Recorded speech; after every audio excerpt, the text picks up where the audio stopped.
हे अयोध्या के हितकारी राम, वो रखते तुम सब ही को ख्याल। तेरी महिमा अजब निराली, तेरी महिमा अजब निराली। लाली राखो मेरी।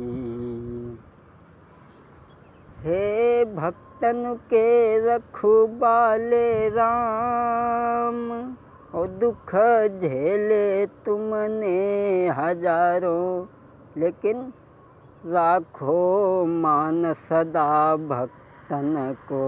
राखो मान सदा भक्तन को, सहारे तेरे प्रभु। विनय कुमार कहें कर जोरी, प्रभु मेरे कंठ बिराजो। अरे मैंने आस लगाई तो पे, सहारे तेरे हरि। आदरणीय श्रोतागण, आज हम आप लोगों के सामने गरीब की किस्मत सुनाने के लिए जा रहे हैं। किसी राज्य में राजा विक्रमादित्य शासन करते थे। उनकी रानी ने एक पुत्र को जन्म दिया। और दोस्तों, ऐसा ही नहीं,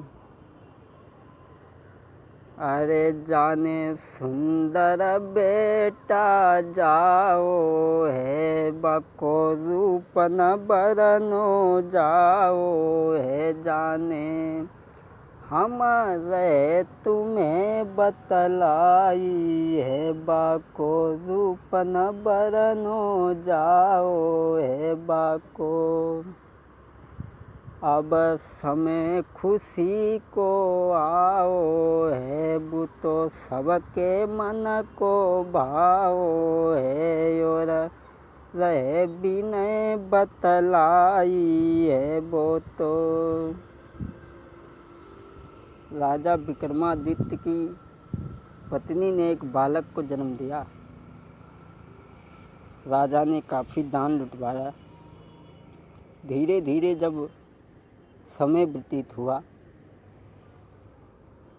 तो एक दिन एक बूढ़े ब्राह्मण राजा के सभा में आ जाते हैं। राजा ने कहा, आइए ब्राह्मण देव, आप बताएं कि मेरा बेटा कैसा होगा।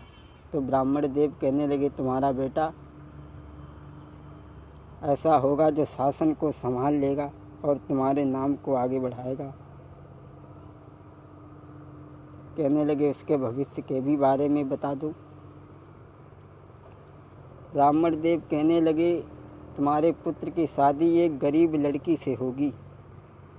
जो ये राजा ने बात सुनी तो कहने लगा, मेरे पुत्र की शादी किसी राजघराने में होगी, किसी गरीब लड़की के साथ में नहीं होगी। कुछ बता सकते हो इसके बारे में तो बताओ। आज ब्राह्मण ने अपनी झोली से एक किताब निकाली और उस किताब को खोला। उसमें उस कन्या का चित्र आ गया। वो राजा ने देखा और ब्राह्मण कहने लगा, ये तुम्हारे शासन से कुछ ही दूर एक गांव में इसका जन्म हुआ है।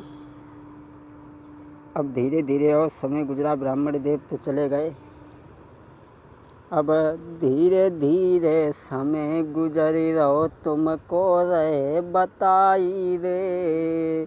कछु दिना के बाद आंगन में स्यानो बहु बलकारी रे।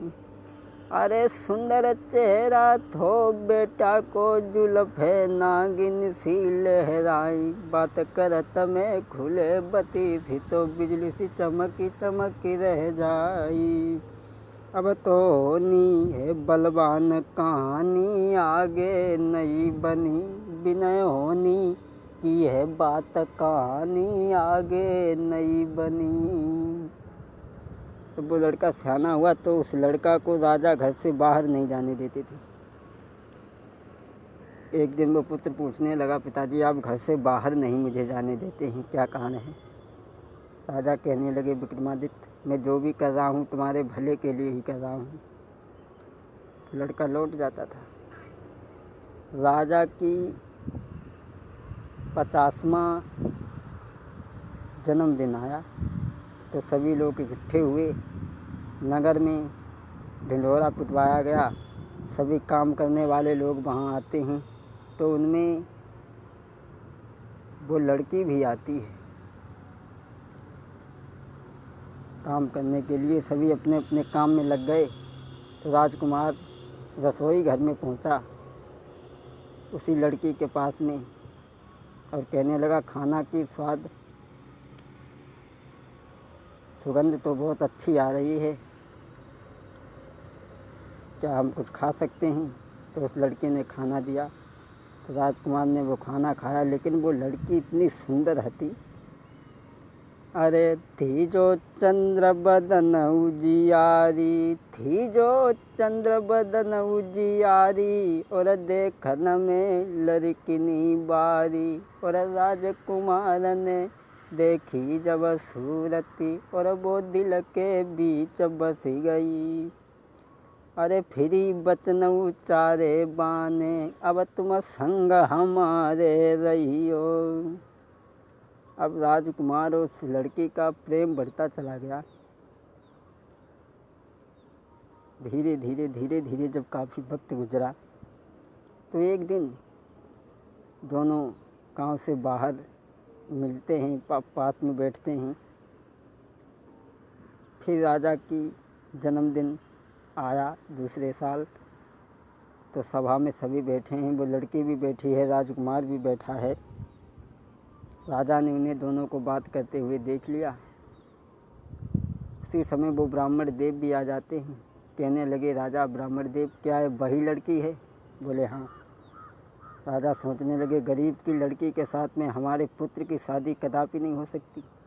राजा उसे ले जा कर के मन में एक विचार किया कि इसे हम कहीं जा कर के छोड़ दें। तो राजा उस लड़की को लेकर के